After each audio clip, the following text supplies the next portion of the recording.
सम्मानित पुष्पा तिग्गा जी एडवोकेट,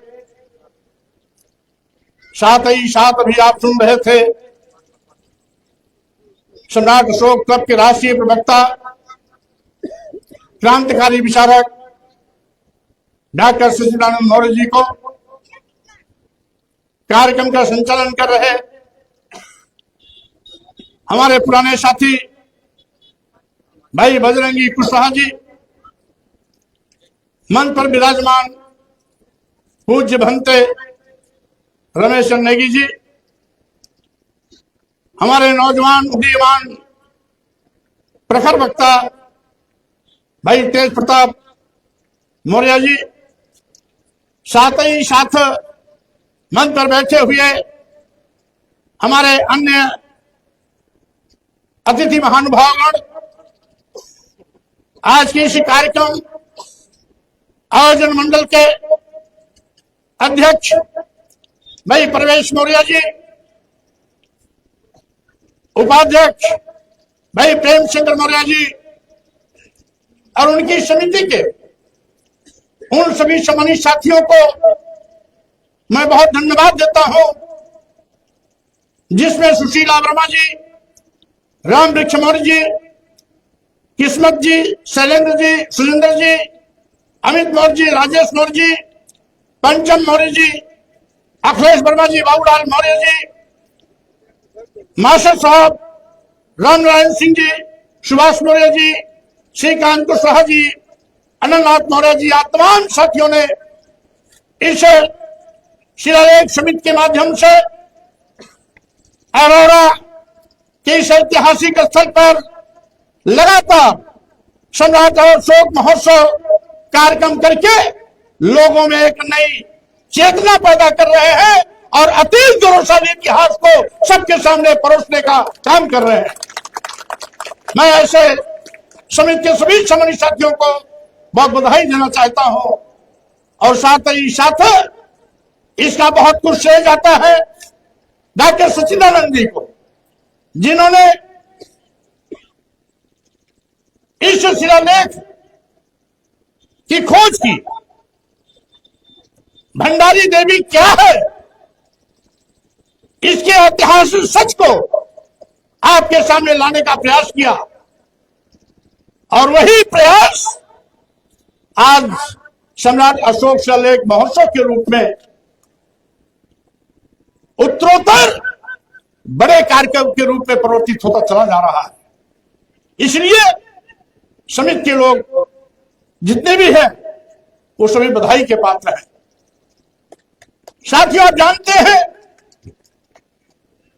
हमारा इतिहास बहुत ही अतीत गौरवशाली रहा है।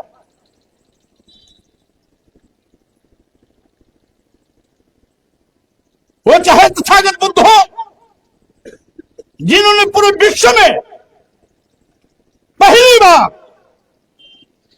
मानवता का संदेश दिया, मानव मानव एक समान की विचारधारा इस भारत की धरती से पूरी दुनिया को देने का काम किया।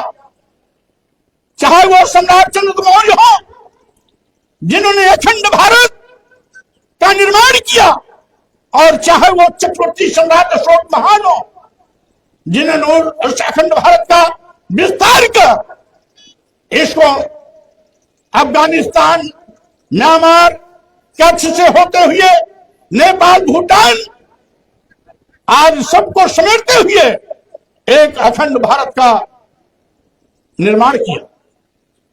मैं अपने इन महापुरुषों को कोट कोट नमन करता हूं, वंदन करता हूं और नौजवानों से कहना भी चाहता हूं, इतिहास पढ़ने के लिए जानकारी चाहिए और जानकारी के लिए आपको पढ़ाई करनी चाहिए। और आज मैं कहना चाहता हूं, हमारे नौजवानों में एक जो चेतना आई है इतिहास जानने की, पढ़ने की, वो कहीं न कहीं इस बात का प्रचारक है कि ये समाज अंधेरे से उजाले की ओर चल रहा है।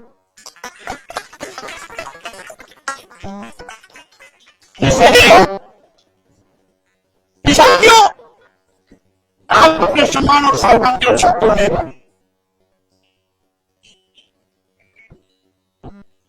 अगर आप सोते रहोगे तो स्वाभाविक रूप से लुटेरे लूटते रहेंगे, लुटेरे लूट न पाए, इसलिए आपको जाग के रहना होगा, यानी सावधान रहना होगा। आप जानते हैं वर्तमान में भी जब कभी सामाजिक परिवर्तन की बात चलती है तो दिन तो हमारा गौरवशाली रहा ही रहा, वर्तमान भी हमारा गौरवशाली रहा है। जब सामाजिक परिवर्तन आंदोलन की बात चलती है तो वहां ज्योतिबा फुले का नाम चलता है, और शिक्षा के देवी के रूप में अगर किसी का नाम आता है तो सावित्रीबाई फुले का नाम आता है। ये हमारा गौरवशाली इतिहास अतीत का भी था, वर्तमान का भी है। मैं उन सामाजिक परिवर्तन के महानायकों को भी नमन करता हूं, उन गुरुओं को भी नमन करता हूं, वो चाहे संत कबीर, संत रविदास या गुरु नानक हो, या सामाजिक परिवर्तन के महान पुरोधाओं में ज्योतिबा फुले, छत्रपति साहू जी महाराज, बाबा साहब डॉक्टर अम्बेडकर, पेरियार रामास्वामी नायकर, नारायण गुरु, संत गाडगे हो, या बीच में इन महापुरुषों की विचारधारा को आज तक पहुंचाने का काम करने वाले, बिहार की धरती पर पैदा होने वाले शहीद बाबू जगदेव प्रसाद कुशवाहा हो, या महामना राम स्वरूप वर्मा, पेरियार लाल सिंह यादव हो, या इन तमाम महापुरुषों की विचारधारा छाती को घर घर केंद्र तक ले जाने वाले सामाजिक परिवर्तन के महानायक मानवीय कांक्षी राम जी हो, इन सबको हम कौन सा नमन करते हैं, वंदन करते हैं। क्योंकि आज साथियों ये इसलिए बदली है कि इन्होंने अपने अपने तौर तरीके से इस सोती हुई कौम को जगाने का काम किया, सावधान किया, सम्मान और स्वाभिमान के लिए। आज इसमें कोई दो राय नहीं कि आज और पहले भी विचारधारा की लड़ाइयां होती रही है। ये आज की बात नहीं है, पहले भी विचारधारा की लड़ाइयां होती रही हैं, लेकिन सच पर चलने वाले लोगों की जीत होती रही है और गलत काम करने वाले लोग हमेशा पराजित होते रहे हैं। संघर्ष आवश्यक, संघर्ष करनी जरूर पड़ी है, मेहनत जरूर करनी पड़ी है, लेकिन अंत में जीत सच ही होती है। आज आप देखते होंगे कहने के लिए तो बहुत से भगवान पैदा हुए, लेकिन पूरी दुनिया में अगर भारत की पहचान है तो तथागत बुद्ध से। भारत की पहचान दुनिया में अगर है तो तथागत बुद्ध से है। हमारे देश का राष्ट्रपति, प्रधानमंत्री किसी भी पार्टी का हो, जब विश्व के किसी अन्य देश में जाता है तो बुद्ध की बात करता है। यह कहने के लिए मजबूर होता है कि हम उस भारत से आए हैं जहां बुद्ध पैदा हुए थे, और जहां बुद्ध है वहां युद्ध की कोई बात नहीं होती है। ये आज भी कहा जाता है, यहां तक कि विपरीत विचारधारा के लोग भी इस बात को स्वीकारते हैं। यह है हमारा गौरवशाली इतिहास। विडंबना है जानबूझ करके कुछ लोग नादान बनने की कोशिश करते हैं। आज कुछ लोग चंद्रगुप्त मौर्य के इतिहास को मिटाने की कोशिश कर रहे हैं। अखंड भारत का निर्माता कौन था, इस बात को दबाने की कोशिश कर रहे हैं। सम्राट अशोक ने किस तरीके से लोकतांत्रिक व्यवस्था को घर घर तक पहुंचाया था, इसको नकारने की कोशिश कर रहे हैं। कल्याणकारी सरकारें कैसे होती हैं, लोकतंत्र क्या होता है, अगर उसको पढ़ने की आवश्यकता है, जानने की जरूरत है, तो सम्राट अशोक के इतिहास को पढ़ना होगा, उनके शासनकाल को पढ़ना होगा, उनके राजपाट को जानना होगा। तभी आपको मालूम होगा कि सही मायने में लोकतंत्र क्या है। लेकिन आज सत्ता में बैठे हुए लोग कहीं न कहीं इतिहास के सच को नकारने की कोशिश कर रहे हैं। साथियों, मैं कहना चाहता हूं, आज तो एक वैचारिक क्रांति की वेव चल रही, लहर चल रही, विशेष रूप से सोशल मीडिया के माध्यम से हम प्रायः देखते हैं कि नौजवानों में बहुत कुछ जानने की आज उत्सुकता बढ़ी है,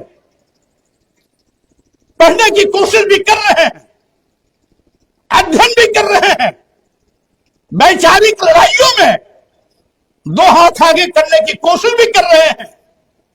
यह शुभ संकेत है, क्योंकि जो कौमें चुप रहती हैं, प्रतिकार नहीं करती हैं, स्वाभाविक रूप से उन पर जनजातीय अत्याचार होते हैं। आज लोकतंत्र को कुचलने की कोशिश की जा रही है। ये हमारी अतीत की गौरवशाली व्यवस्था रही।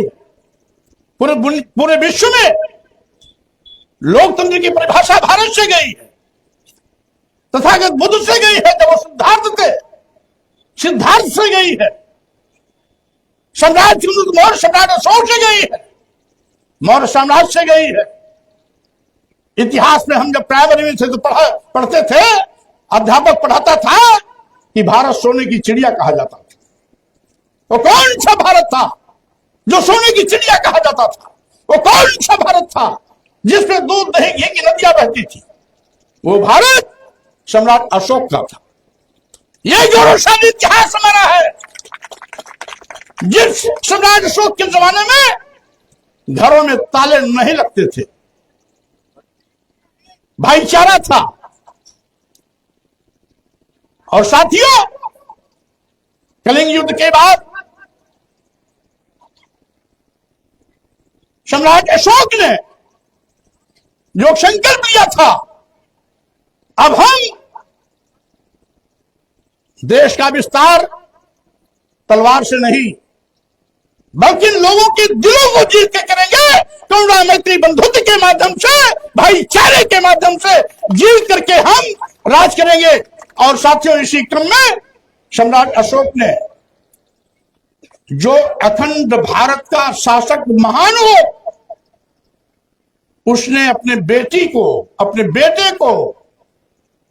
संमित्रा और महेंद्र को तथा बुद्ध के विचारों के प्रचार और प्रसार के लिए विश्व के कोने कोने में भेजने का काम किया।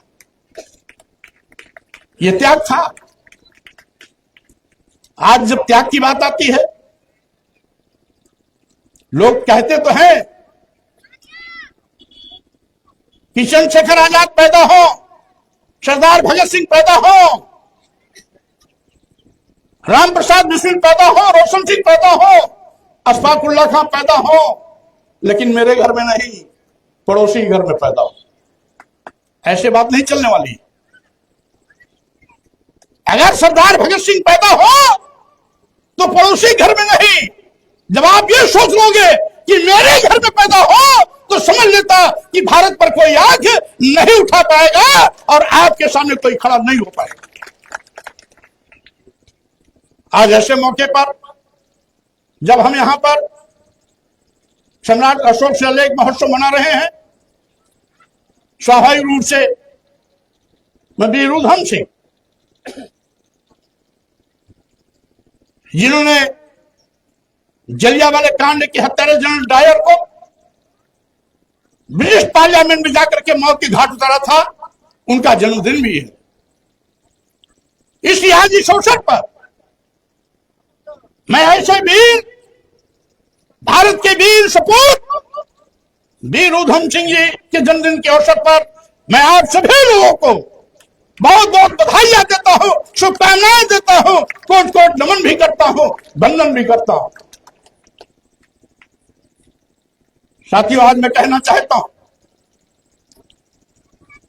आज कहीं न कहीं संविधान खतरे में है। यहां तक कि कुछ लोगों ने तो खुल्लम खुल्ला बोल दिया था कि यदि 400 के पार का आंकड़ा दोगे तो हम संविधान बदल देंगे। लेकिन मैं बधाई देना चाहता हूं देश के नौजवानों को, जिन्होंने संविधान बचाने के लिए जाति और पार्टी की सीमा तोड़ करके संविधान बचाने के पक्ष में मतदान किया। नतीजा हुआ 400 के पार का आंकड़ा का सपना देखने वाले लोग बैसाखी पे आ गए और बैसाखी पे आने के चलते संविधान बच गया और आज हमारा संविधान सुरक्षित है, क्योंकि यह संविधान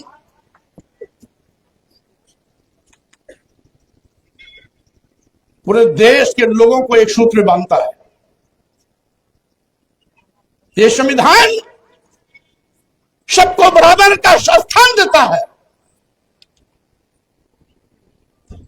यह संविधान सम्राट अशोक के सपनों के भारत का निर्माण करने का आधार बना हुआ है। यह संविधान तथागत बुद्ध के करुणा मैत्री बंधुत्व के विचारों पर आधारित है। इसीलिए हमारा भारतीय संविधान सबको समान रूप से पोषित करता है। हिंदू, मुसलमान, सिख, ईसाई, बौद्ध, जैन, पारसी, जो भी भारत में है, संविधान उन सबके सम्मान का बराबर ख्याल करता है, संरक्षण प्रदान करता है, स्पष्ट इस बात का उल्लेख करता है कि धर्म, वर्ण, जाति, लिंग, जन्म स्थान के आधार पर किसी के साथ कोई भेदभाव नहीं होगा। लेकिन हो रहा है संविधान प्रदत्त आरक्षण की व्यवस्था खत्म हो रही है।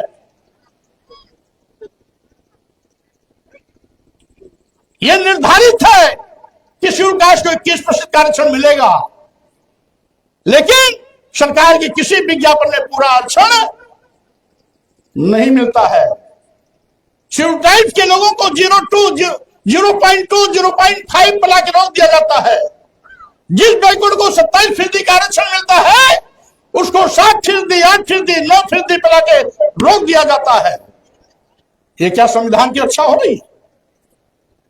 जब तक संविधान की कसम खाने वाले लोग संवैधानिक पदों पर बैठ करके संविधान की मर्यादा का ध्यान नहीं रखेंगे, तब तक संविधान खतरे में रहेगा और है। आज schedule caste, schedule tribes, backward class के लोग सामान्य मेरिट से ज्यादा आने के बावजूद भी नौकरियों से बाहर कर दिए जाते हैं, यह कहकर के नॉट फाउंड सुटेबल। विश्वविद्यालय में प्रवेश के नाम पर schedule caste, schedule tribes, backward class के लड़के सामान्य मेरिट से ज्यादा अंक पाने के बावजूद भी जब पोस्ट ग्रेजुएट और पीएचडी में एडमिशन लेने जाते हैं तो उनको वापस कर दिया जाता है नॉट फाउंड सुटेबल। आपकी सीबीएसयू की बात करता हूं। अभी 4 महीना पहले एक सोनकर समाज का लड़का पीएचडी एंट्रेंस एग्जाम को पास किया। यूनिवर्सिटी का सेकंड टॉपर लड़का,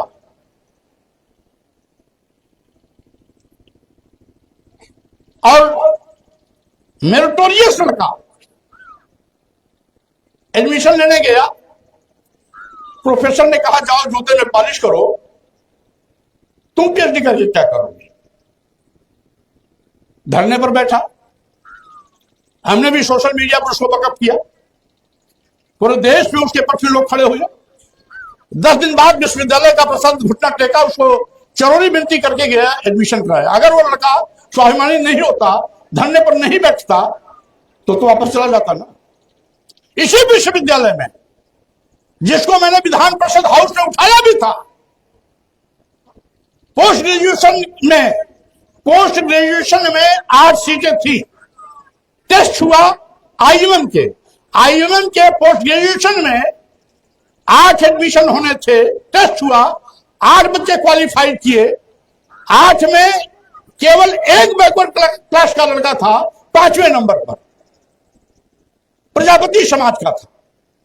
यानी सुनिए कैसे संविधान का कुचला जा रहा है।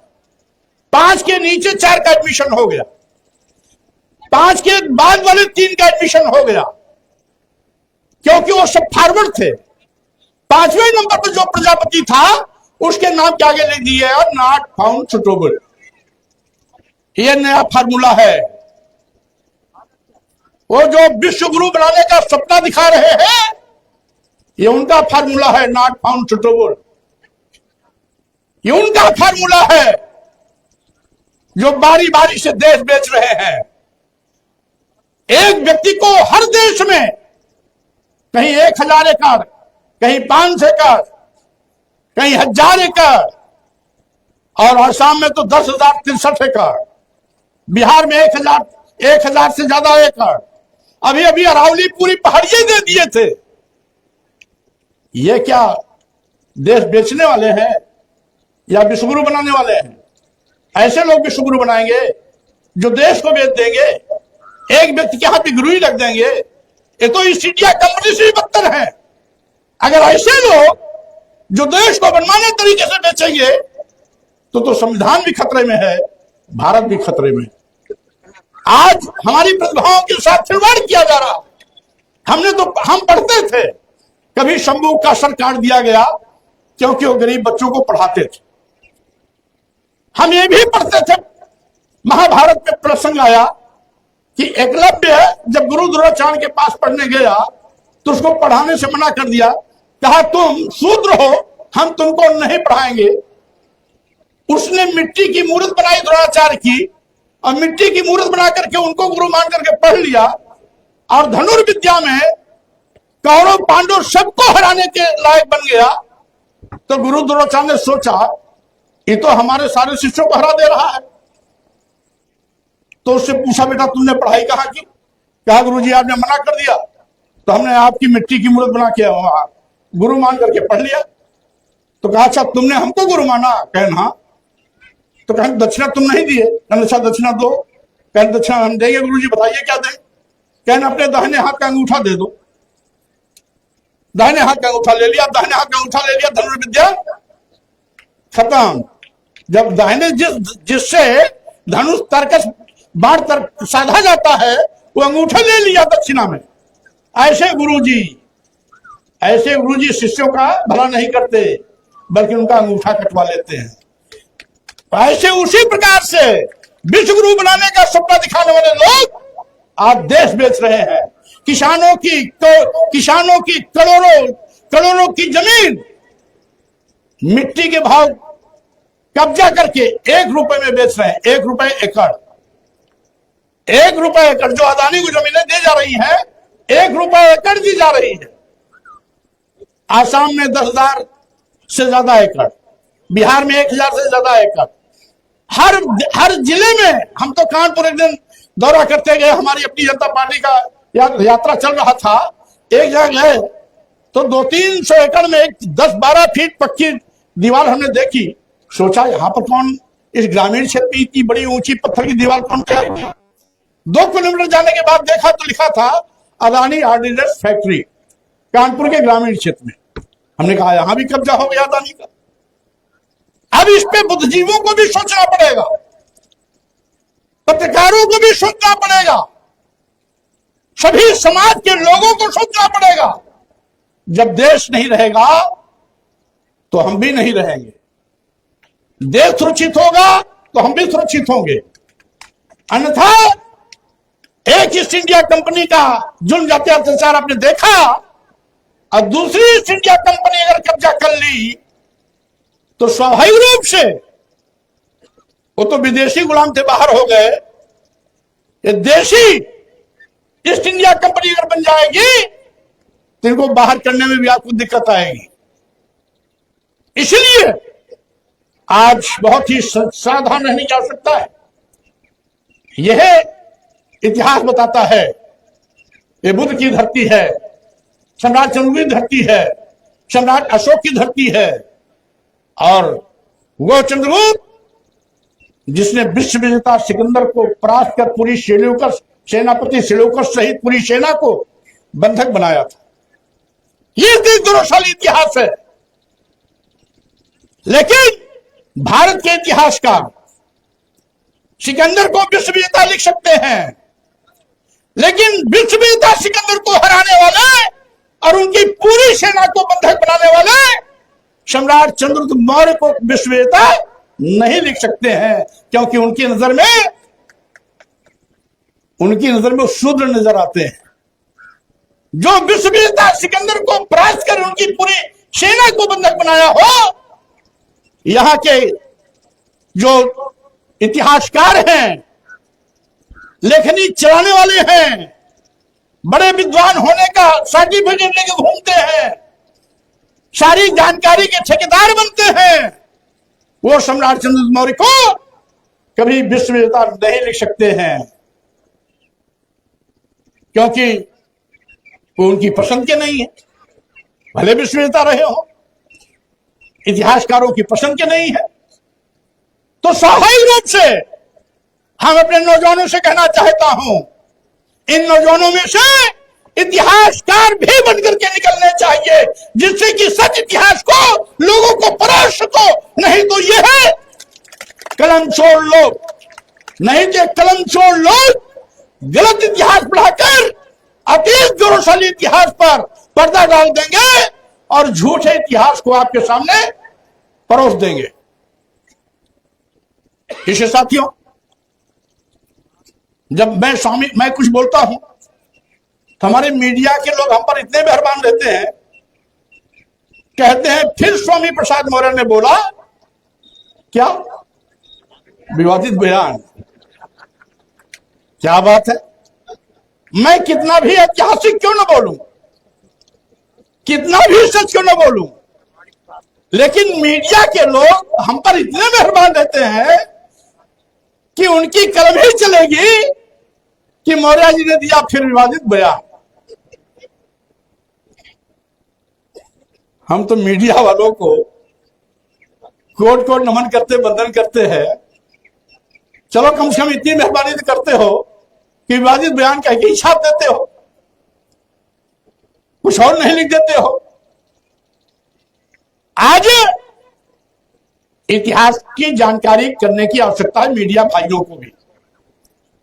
आप पत्रकार हो गए, सर्टिफिकेट ले घूमिए, लेकिन अगर आपकी कलम में ताकत है, उस कलम की ताकत का सदुपयोग भी होना चाहिए। उस कलम की ताकत का प्रयोग सच इतिहास लिखने में भी होना चाहिए, सच इतिहास परोसने में भी होना चाहिए, सच बात लिखने की भी हिम्मत होनी चाहिए। और अगर सच बात नहीं लिख सकते हैं तो स्वाभाविक रूप से आने वाली पीढ़ी आपको भी माफ नहीं करने वाली। अर्थ लग तो गया ठप्पा, क्या नाम, ठप्पा क्या बोलते हैं, ठप्पा क्या, मोदी मीडिया गोदी मीडिया। अगर पारदर्शिता होती, आपकी लेखनी की धार तेज होती, आप ईमानदारी से लिखते, तो किसी की हिम्मत नहीं पड़ती कि आपको मोदी मीडिया कहता, गोदी मीडिया कहता। सत्ता वाले भी आपकी कलम से कांपते और विपक्ष वाले भी आपकी कलम से कांपते। क्यों? क्योंकि सच की ताकत ऐसी होती है जब सबको हिला के रख देती है। इसीलिए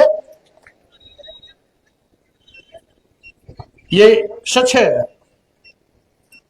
ये केवल अहिरोड़ा की पहाड़ियों में नहीं, मैं आपकी चंदौली की पहाड़ियों में गया था। एक पहाड़ी पर जहां सम्राट अशोक का भंडारागार था, शस्त्रों का भंडारागार था, शस्त्र भंडारण था।